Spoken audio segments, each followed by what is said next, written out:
Est-ce que finalement je me respectais moi-même en agissant comme j'agissais? Et c'était très important parce que ça m'a permis de voir du coup les choses autrement.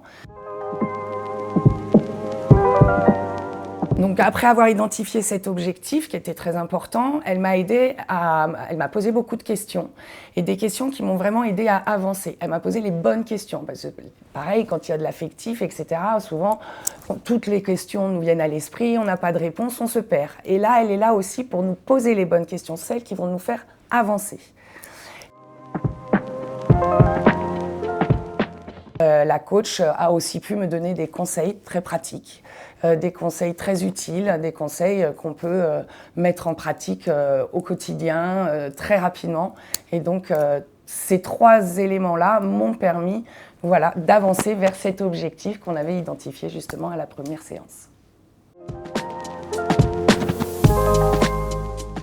Je dirais même peut-être une question déclic finalement qui a été très très utile pour moi au sujet du respect. Est-ce que finalement je me respectais moi-même en agissant comme j'agissais? Et c'était très important parce que ça m'a permis de voir du coup les choses autrement, de mieux derrière adapter mes actions, mes réactions, mes impressions, mes émotions. Il y a eu beaucoup de choses qui en ont découlé de cette question.